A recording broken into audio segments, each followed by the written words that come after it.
and good morning or good afternoon to you, depending on where you are in the world. Over the next 45 minutes or so, I hope to share with you some information about process mining, process modeling, what the benefits of each one and how they differ, and where Celonis' Intelligence Business Cloud fits into that conversation. As Ian mentioned, as I'm going through this presentation, if you have questions, feel free to put them into the Q&A box, and we do have time reserved at the end to get to those questions. So without further ado, let me get started. So the topic of process modeling versus process mining comes up often in conversations we have with our various customers. And the title is process modeling versus process mining. I think a more apropos title like the process modeling and process mining. So I'm going to talk through that and today. So let's jump into the presentation here. So before we get into the details of modeling and mining and process, I'd like to take a half a step back and talk about why we should even be having this conversation. I think everyone in the world would be, any person in business would agree that making your business run more efficiently or running your processes in a way that's going to drive more value makes a ton of sense. No one's going to argue with that. That's a little bit of motherhood and apple pie. However, there's a different reason that I would say is the motivation for us to take a closer, deeper look at our operations.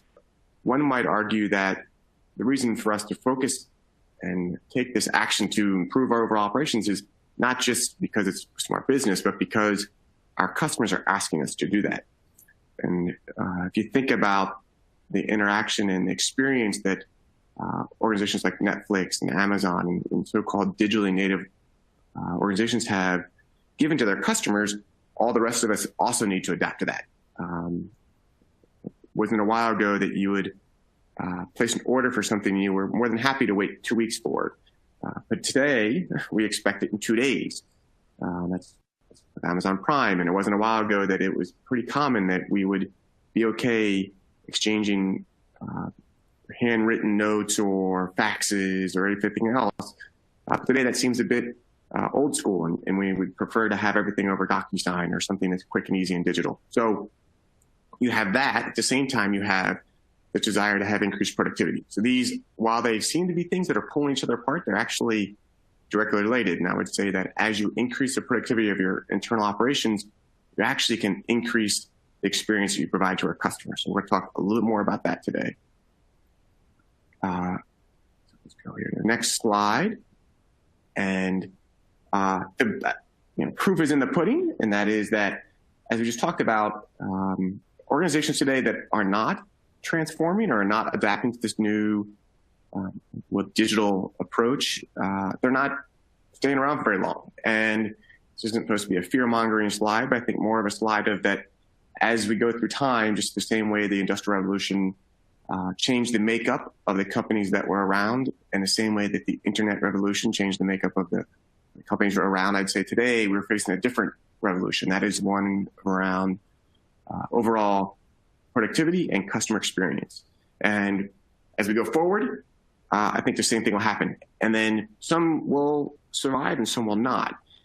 But if you're out there and you're someone who's been around for 100 years, you might be arguing saying, hey, that sounds great and it's easy for Amazon or Netflix or somebody who's starting fresh to start their organizations being digital, but we've been burdened with years of acquisitions or years of old systems or a lot of history. And that is true. And your organization works in silos, and that makes it really hard to transform. It makes it hard to improve your operations, and it makes it hard to get past, if you will, the challenges of the past and start moving to the future. I might argue the opposite and say that, well, you have the relationship with your customers, and that's the most important thing. As long as you can improve that relationship by improving your operations, you have the advantage. So instead of thinking about how your organization works in silos, why not think about how your organization cannot work in silos and think about how you can improve the experience you provide to your customers or your employees or your partners, providing an intelligent or smarter decision at each step in the process. And a lot of people think about this when we're getting to process. It's all about how I make the process more efficient or how I make the process faster. And while those are good, I think the way that we need to change our mindset, this is the topic of this conversation, is less about that and a little bit more about how do we update a point in the process to optimize a business outcome. So we can do a lot of work to figure out how to ensure all of our processes conform to our way. We can do a lot of work to ensure that there's things move through the process quicker. But why not think about at each step in the process what we should do to optimize a business outcome? And I say business outcome, I mean something like optimizing working capital if I'm talking about finance, or improving on-time delivery if I'm talking about logistics, or increasing the one-time touch rate for a service request. Those are our business outcomes that directly impact the customer or partner or employee experience. And going back to the point I made previously about, hey, it's harder for a organization that's been around for a while to transform, I'd say that may be true, but there are plenty of cases where organizations have done that. Here's a set of customers that Celonis has worked with who have transformed their business and are moving forward and are providing greater customer experience and are going to be around and be a member of the Fortune 500 for a long time to come.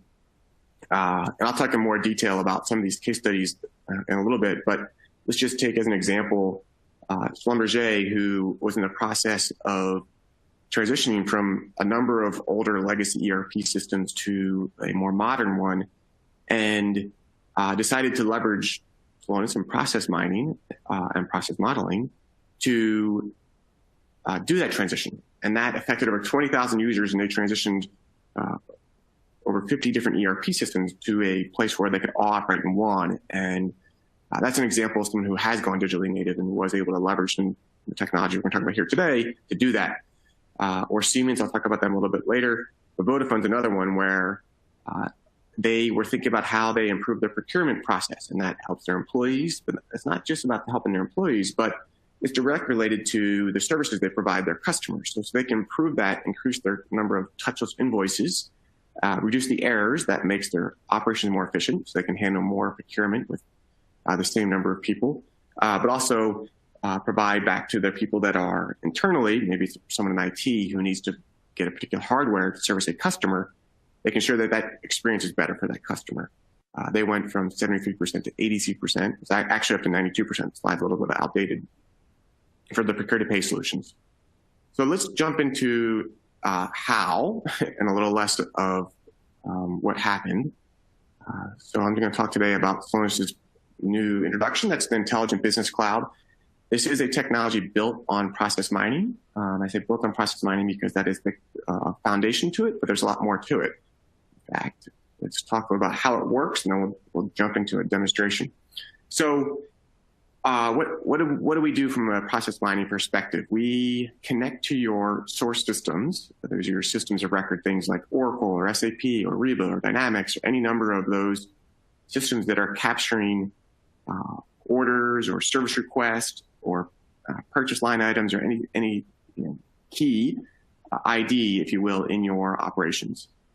We turn that into what we call an event log, and you can think of it essentially as a picture of the life of a particular purchase order, a particular service request, or a particular order line item.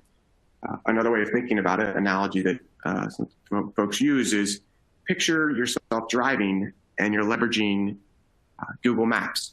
Google Maps is your journey.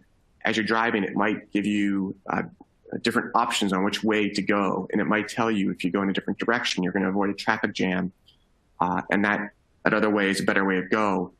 And it will also tell you as you're going that if you need to stop at a gas station or stop and get at a convenience store to pick up a drink, it will give you those options. So it's giving you intelligent decisions on your journey from A to B. I will contrast that with a dashboard, and that is more like your dashboard in your car that's telling you how fast you're going and the RPMs and whether or not how much gas you have. They're both valuable, but they're different tools. And I think of analytics or business intelligence much like your dashboard, whereas in your car, whereas process mining is more like Google Maps. It tells you the intelligent decisions to go so that you can get from A to B either faster or perhaps more safely, or to maximize your miles per gallon or whatever your business outcome might be. So we do the same thing. We suck in all your events from your source systems, turn them into event log, which is like your journey. And then we provide the 4 steps necessary to transform your business. And that's process discovery, where you analyze your process, analytics to look and see which root cause there are to determine which way to optimize your outcome, an action engine to actually operationalize your discoveries, and then a transformation center. And that's the center that enables you to look at where you were before versus where you are now. And that perhaps is the area that is key for any of us out here who are driving transformation in your business to share. Ask why. I say the big reason why is that is how you get budget for your next project. That is also how you might show to your management or others the before and after of your transformation. The last thing we've done is at the very top there, we say Intelligent Business App Store. Again, this will become much clearer in the demo here in a second, but that is where we've bundled up all of the applications of the different process mining technologies. Let me give a very specific example. Let's say I want to optimize working capital. That's a business outcome. And I want to do that by looking at my procure-to-pay process. And I happen to be leveraging SAP for procure-to-pay. What we have done is we've bundled up an application that will extract data from your SAP system for procure-to-pay, turn that into an event log, and built a number of analyses that show you how to optimize working capital for that particular process. We've done that so that you can get from zero to, or from A to B much faster. Think of them as accelerators to you getting started. You get time to value much quicker. The way we built those is based on the over 2,000 different implementations we've done with other customers like you. So you get to leverage the best practices. You get started faster. Now, granted, your business is different than everybody else's. Everyone has some uniqueness to your business. So you'll want to configure that application to your needs, but you've gotten a long ways. And those are the applications that we've built. Each of those applications involves an area of discovery, analysis, actions, and then lastly, transformation center.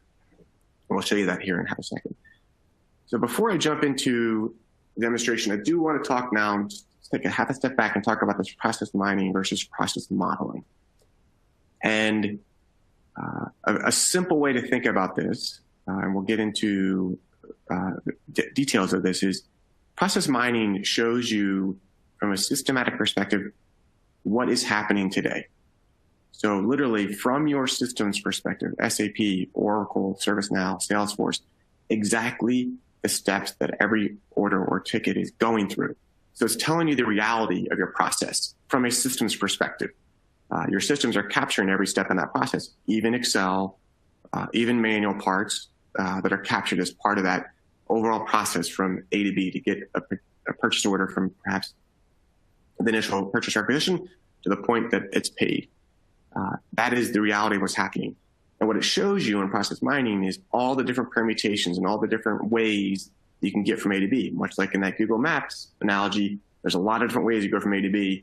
And what we'll show you is all the different ways that actually happens in your organization.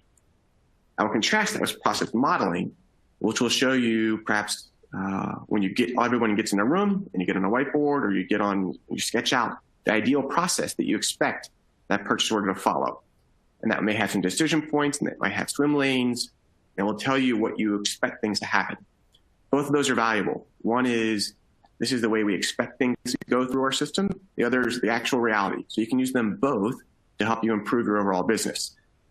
And I'll show you here in a second how you do that. Let's talk in terms of transformation, how that would work. So and this is what we'll show in the demo. Imagine that you could identify your business opportunity. So I look at all of the different ways that a purchase order is moving through my system or an order is moving through my systems. And I compare that to my ideal business process map. I can either import my business process map into Celonis, or I can create my own, and I can see, number two, and understand where there's differences. Where do the ideal map and the actual map differ? And then specifically where they differ, what are the root causes for those differences? And what's the business impact of that? Perhaps I differ from my ideal case, and the business impact is that the order takes an extra 2 seconds to get through the system. I might not care. It might not be a good enough reason for me to change it. Perhaps it takes an extra 10 seconds, but the impact of that is millions of dollars. Then I do care. So the idea here within Celonis is what we'll show you is the impact of the deviation and why that's important. And then you can prioritize of all the things you want to change, which ones I focus my energy on. Once you discover which ones you want to change, you actually deploy that. That's the operational changes. Number 3, the action engine, which I'll show you here, gives you the ability to actually put in place an action. So specifically, let's say I notice that there's a particular area of my order process where orders get delayed. They get blocked because of a credit check. In some cases, I might not need to do a credit check. Maybe a certain number of customers have paid on time consistently for the past 6 months, but I still am doing credit checks on them. Maybe I'll put in place an alert when that customer places an order to ensure that they are no longer getting blocked, and that will move the order through the process faster. That's a good experience for the customer, good for my business. But I might make that alert conditional, intelligent, if you will, such that if a customer has paid on time or continues to pay on time for some amount of time or over a certain amount of volume, I will automatically stop the credit check on them. And that is more intelligent versus an ongoing improvement versus just a one-time thing like, oh, I have a group of customers who don't get credit checked on. Why don't I make that a little smarter? That's an example of operationalizing change. It's something we can do with the action engine. The last part is monitor and report. So that is the area where we would actually show on the dashboard or in the product itself, here's where my order to cash process was before. Here's a number of credit checks I had, and here's the amount of orders that were late because of that. Versus today, when I put in my more intelligent actions and I've improved that process, what's the number that I have today, and what's been the overall business impact of that change? So that's your transformation journey, if you can imagine that. And in fact, without any further ado, I'm going to jump in and show you a demonstration of exactly that, how someone would go through that journey. Let's see. Hopefully, we won't after the beginning here of our technical difficulties, we won't have that challenge today. So this, I'm going to give it a few seconds to refresh.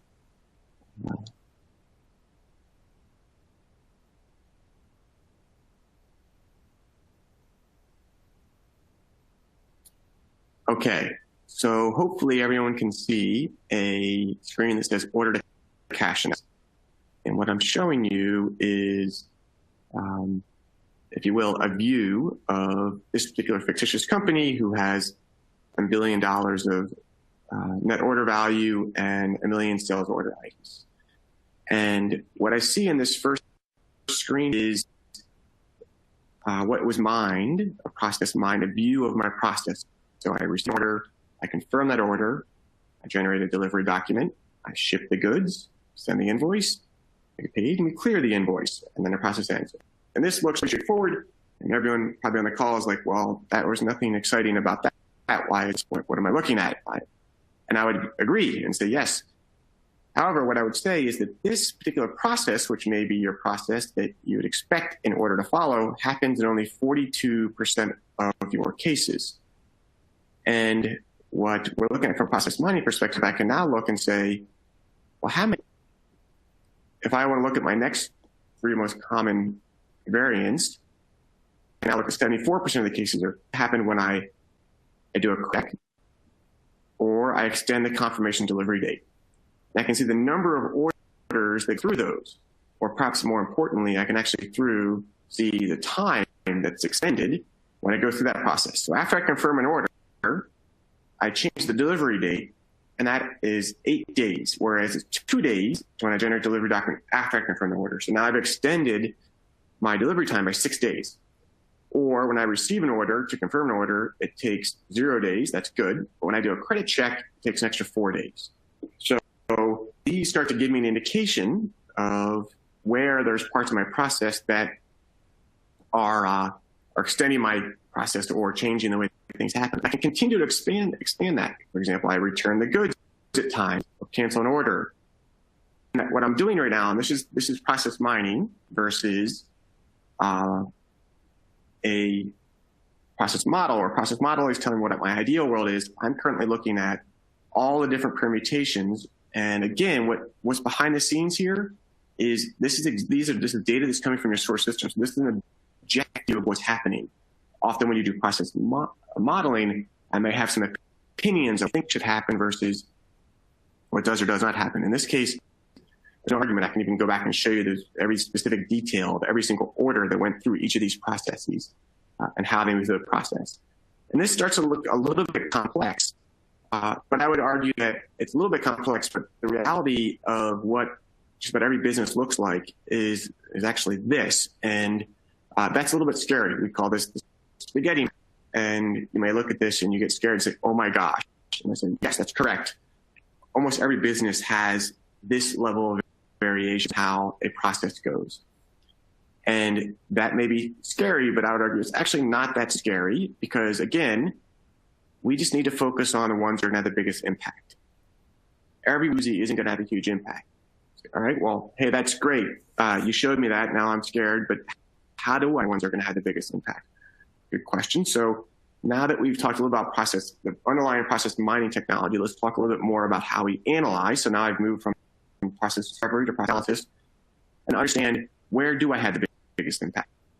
So now I have another view where I have my process explorer, if you will, over here, and I can actually start looking at the different companies that have ordered products, and I can look at the value of orders over time. And I want to, again, I'm going to start expanding this variant and which of these processes would have a biggest impact to improving throughput time. And I talked earlier about how that extend confirmed delivery date has a big impact on delivery time. You can also see this colored orangish, if you will. And that's because the automation rate is low. That is less than 1%. I'm looking at this particular case, automation rate. Again, you may ask, well, how do you get automation rate? Well, in the system itself, there's a user ID, and we can look at that user ID and find out if that user was a system ID or an individual. We can actually also see if it's a front-end or a back-end automation rate. So in this case, I'm showing that there's very low automation rate here. I'm going to say, I think I can automate some of that, and instead of this being a extra 8 days, I can make it much faster. So, but where do I do that at? Do I do that across my entire business? That's a lot. Maybe I can focus my energy on those that are going to have the biggest impact, or I can get the biggest win. It turns out that the one with the most amount of orders here is this particular company code. I can filter on that, and I can select just those set of orders. What does this give me? This gives me the ability to narrow down my energy. And I say, oh, well, maybe it's for a particular plant or material group that I'm ordering. That's a good one that gets ordered. And I can only, again, focus on automating just that. I can see, again, skincare products are the ones that have the highest net order value. So now I've focused my energy to a point where I have a very specific project I can take on. I want to automate the process of when a order gets extended for the skincare product in for this particular company code. I can automate that process. That's a project I can take on. I can deliver a quick win. In fact, that's a lot of order. 5,000 orders. That's 20% of the overall orders that I process versus taking on a massive project to automate the entire thing. So this is where I focus my energy and time. Now I've gotten down to root cause, and I want to think about what actions I want to take. Before I jump into the actions, I do want to talk a little about conformance. So I mentioned before that I kind of walked through that from a process mining perspective. Maybe I want to understand where my process differs from the ideal test. So within Celonis, I jumped over here to this tab. It's called conformance. And I'll talk a little about these tabs here when we talk about apps. But these tabs, they come about as part of the Celonis platform. And each of those tabs is configured for the particular app that you're working in. In this case, I'm looking at an order to cash application, and I can go from SAP in this case. We have created a process model, and that process model, as you can see, it has some decision points in it. This is the process model we created on our whiteboard. This is the one we worked with some really intelligent consultants to come up with, and we're happy with it. However, we want to know what the reality is between this particular process model and what happens in our system. Or before we jump into that, maybe I want to change this model. How did this model come into Celonis? Let's take a quick look at that first. So there's 2 ways, or 3 ways actually, this process model can get into Celonis. I can either upload that directly from a source file, a BPMN model, if you will, or I can actually look at the process that's pulled in from Celonis and see that. And the cool thing about that, if you will, so this process model, upload a new model, is I can mine it from my existing one. So you can spend a lot of time, or you already have your process mapped, you can select the file, if you will, just a BPN file. It comes from any one of those folks that help you build. Or if I haven't done that process yet, instead of having long conversations about this, I can just mine it. So what I mean by mining it is I can look at the process that we follow. That's the most common variant. And maybe I think that there's another particular case that I want to add, like the credit check is common in mine. So I can the actual deviations and say that is, and I can call that my specific BPM model that I'm going to go against. So that's the how I actually get to that conformance check. But let's go back and say, okay, I like the one that we built, the flow chart there that had all the processes that we liked. And I want to understand what the reality of what happens in my systems happens versus what I've mapped out on the whiteboard. That's what this chart shows. It shows the conformance. So we started off at the beginning of the year, 8% conformance. It dipped. We're doing much better now, but why did we have this problem? Why were there cases that were not conforming? Well, what Celonis will tell you, and this is where you get a lot of benefit from understanding process mining versus process modeling, is the exact cases and why, what was the specific violation where the conformance happened. Remember at the beginning of this demonstration, we talked about how extending the confirmed delivery date had happened. These are, and I'm going to drill into that extended confirmed delivery date. Why did that happen? Why did I extend the confirmed delivery date? Well, the advantage is instead of having a big non-objective conversation about this, it'll actually show you exactly why. So this is where Celonis will leverage algorithms and machine learning technology to look through all the data that we've captured and understand exactly what is causing the different violations. And I can remove some of these filters and get into that specific violation, say, hey, for extended confirmed delivery, which happens in 17 and affects 170,000 violations, my throughput time is almost tripled. Why? Particular material groups. So not only have I understood why this is a problem, the impact of my business, but I actually know the very specific material groups that are being ordered that is causing that. And there's a particular sales organization, one particular sales organization. So now I've gotten that root cause for an issue that is causing me to be different from my desired process. I can take action on that. In fact, let me give you an example of what the action engine might look like. So I'm going to jump over here to another tab. I'm going to, if you will, change personas. So I was just showing you the view that an analyst might look at, someone who is close to, or a business process owner would look at. What I'm showing you now is a view that a person, if you will, who's processing the orders, or perhaps a manager or someone processing these orders would look at. And these are very specific actions that are being given to those folks. These actions can either be taken automatically by a bot. So this is you can see this is bot 12. So you might have either a system, an automated system bot, or it could be an RPA bot that you've worked. So that is an action can be assigned to a robot to actually take it on automatically. You can completely automate the entire process of fixing this problem before it happens. Or it can be to a particular person. In this case, it says prioritize this credit check to meet the requested delivery date. So that's an example of where the system has predicted that if you go through the standard timeline it takes to prove a credit check, which is an extra 4 days to your process, this delivery date is not going to happen. So Lily, you're about to send this in a credit check. We're going to give you an alert and let you know you should prioritize this one to ensure you hit delivery date. That's an example of preventing a problem before it happens. Because Celonis understands how long it takes orders to move through the process. It can do this. It can prevent those challenges before that happens. And this would also be an example of where, hey, it's okay that I go through credit checks. That's part of my standard process. But it's not okay that I'm late on this delivery date for this particular customer. So that's an example quickly of the action engine.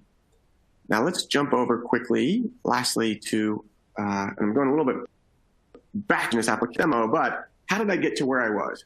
I mentioned before these apps, and I talked about them with this previously. This particular app shows me all of the, the App Store shows me all of the different demonstrations that are available to me from that particular source system. So I have Salesforce, I have Oracle, I have all the different source systems. But if I want to find apps focused on automation, I can search for automation.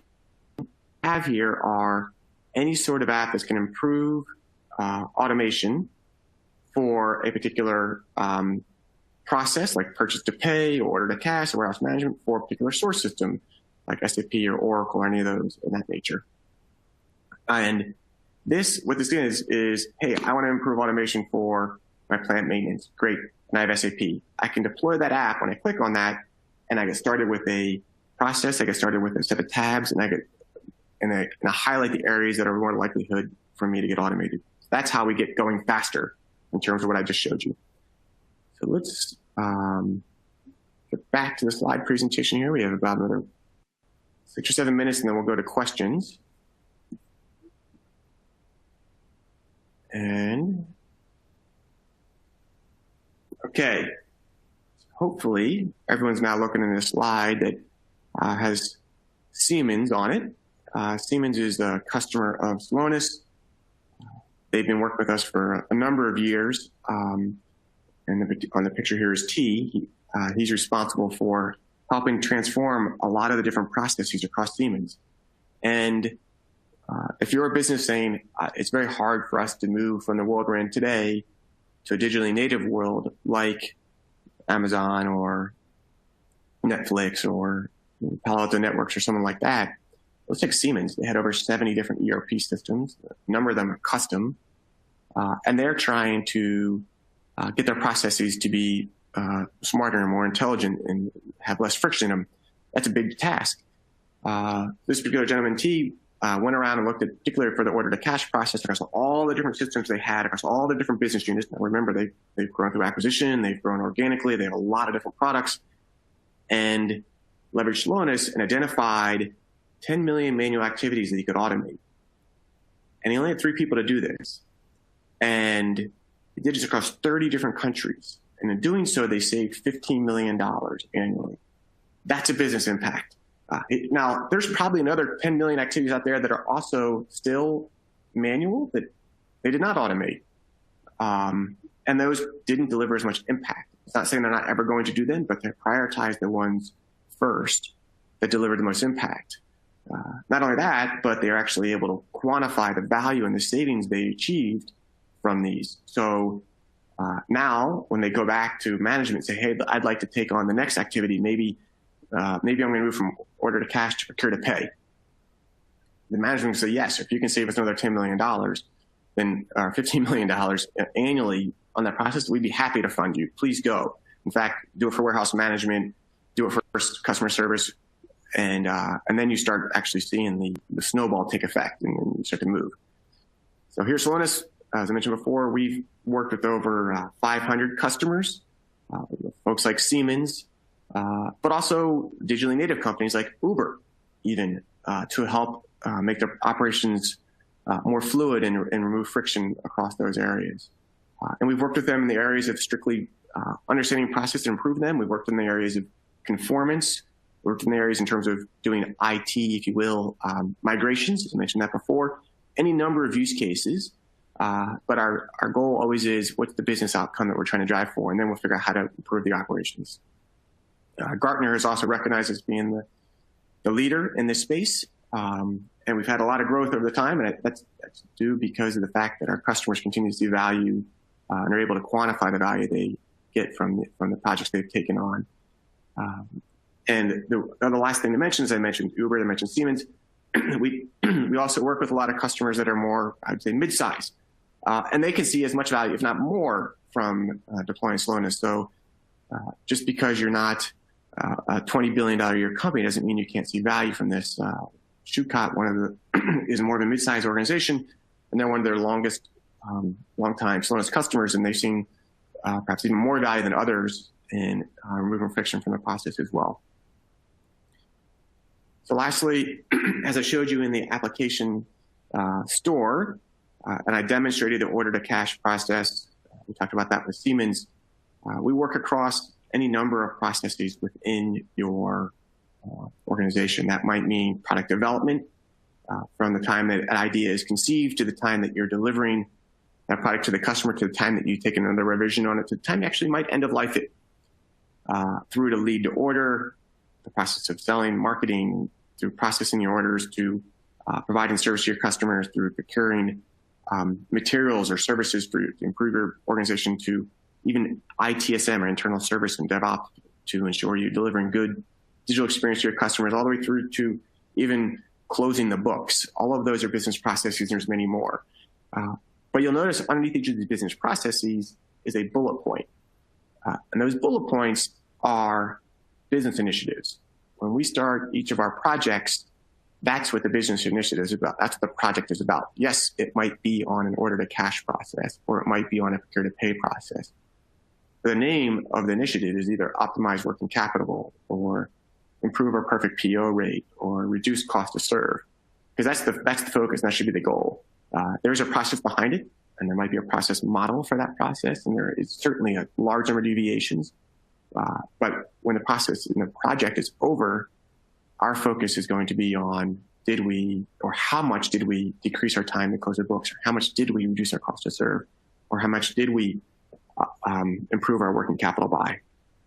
And I would argue that if you continue to take that approach towards your projects, you will have a lot of success, and you'll continue to do more projects, and you'll continue to get more funding.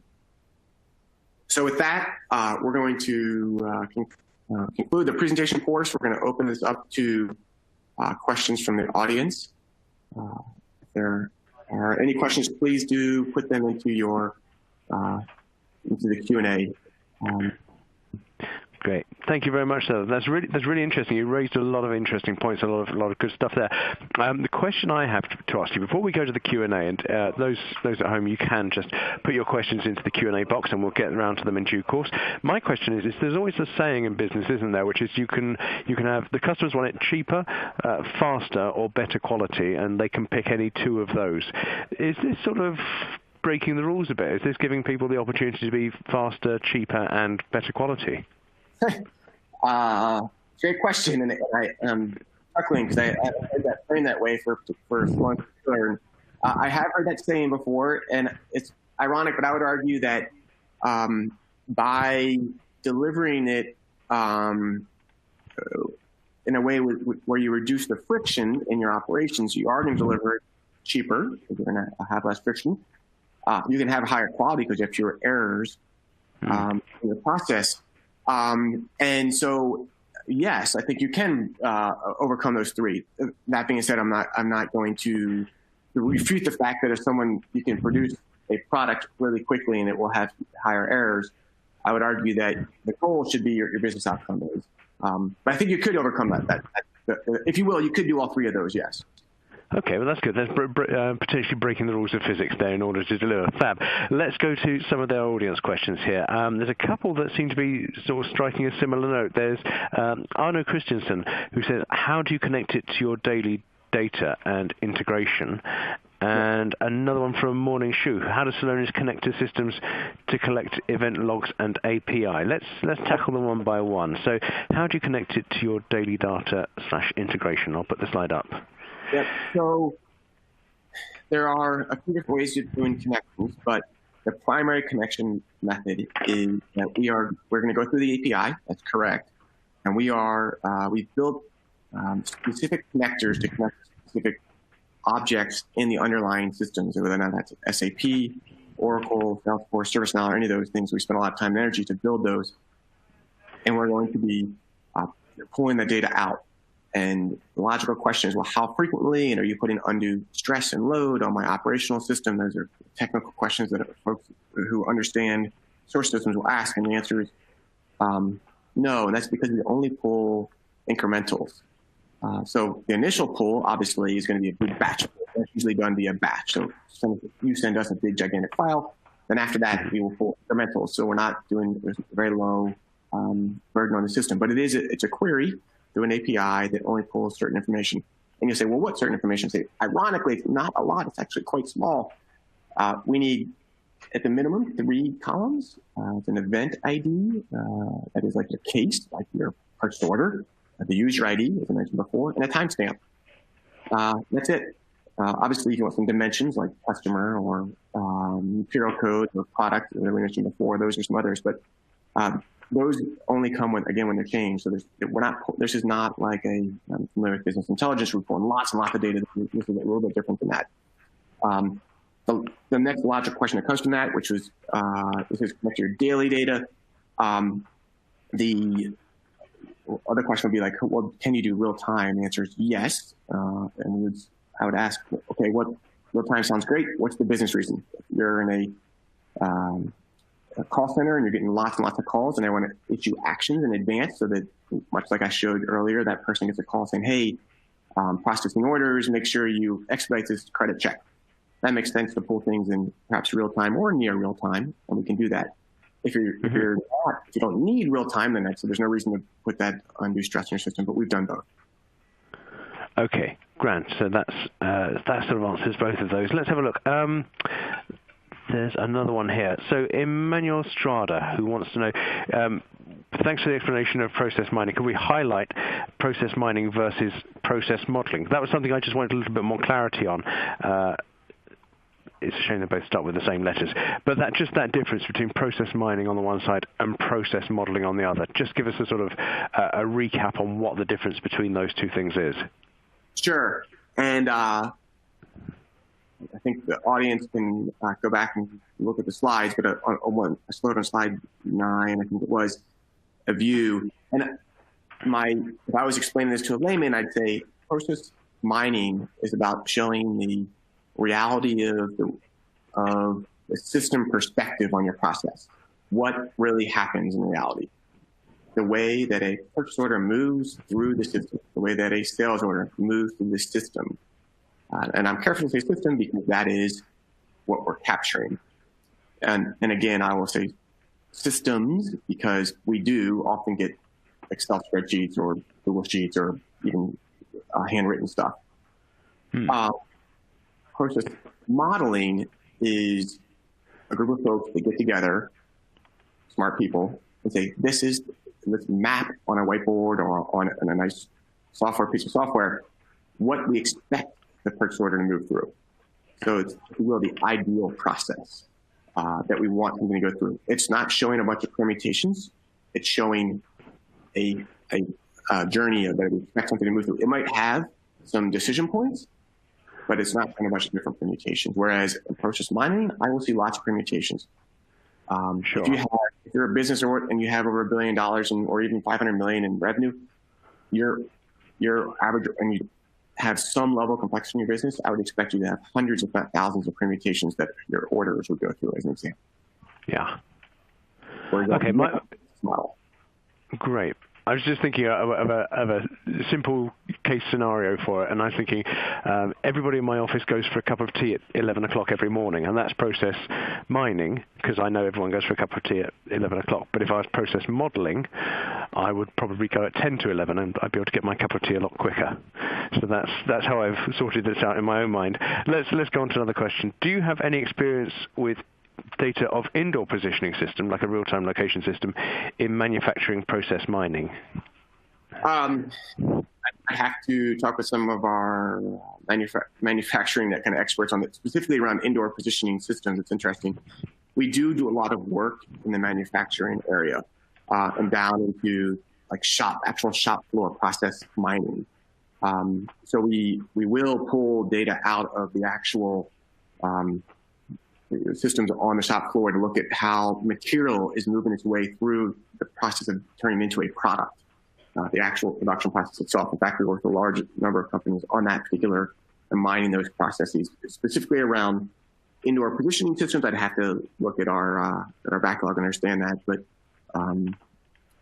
yes, we do a lot of work on those actual manufacturing systems. And in fact, it's one of those areas where, again, what you map out the ideal process for, and then you show the folks who, on a daily basis, all the permutations. And their first reaction is one of, oh my gosh. And the second reaction is, I remember that order, and I remember that order too, and I remember when that happens. And, oh yeah, that does happen sometimes. And the reason why I mentioned that little anecdote is that this is how you get buy-in and how you get adoption of this across the shop floor. You say, wasn't that pain for you when you had to go deal with that? Yes. How do we eliminate it? What if we gave you an action to let you know in advance that that's going to hit a bad quality check? So let's not continue that run. We'll stop that run, and we'll do something different. That's an example of how we often work in those areas. Okay, great. We are going to let you have all the data and all the questions that people have given us. So that's from Thomas Ruppert. So you might find it useful to get back in touch and put some of your expert guys in touch with Thomas. Okay, here's one from Ricardo Silva. What is the similarity or differences of process mining compared to discrete event simulation with real process data to identify bottlenecks and propose process improvements? Can we say both things have the same proposal? Let's push that slide. Yeah, that's okay. So just to provide a little clarity on this, on the question. So in a number of projects, folks will take real process data, as you've seen from the process mining perspective, and they will build a model, and then they will run simulations to simulate if the inputs are different, what would happen given my particular process model. And if at least that's my understanding of this discrete event simulation question. And we've seen customers do that. And you can leverage the output, if you will, process mining to help you build that model, if you will. And saying, in this case, what I'm saying is my process model was arrived at by mining, if you will, my process. So I remember when I said, oh, you can import your process model or you can mine it. That's this concept here. Now, the next step, this person's asked the question of is, hey, can I use that and run some discrete event simulation? Sure. I would say, as a not a data scientist, but someone who spends a lot of time thinking about models and predictive models, be careful. And I say be careful because the model that you have built, the process model you've built based on real data, is based on the inputs that you have today. If you change your input, the model might be different. So if I say it somewhat differently, a very specific example, my current process handles 1 million sales orders a day. If I suddenly increase that to 1.5 million sales orders, I might have some more process deviations that I did not have previously, but my model doesn't account for those process deviations. I could see higher throughput times in certain areas, and I could see where the bottlenecks might appear. I would agree with that. But if you increase by 1.5 million, you might start getting all these other deviations that you didn't have previously. So in that case, the model that you're relying upon isn't exactly accurate.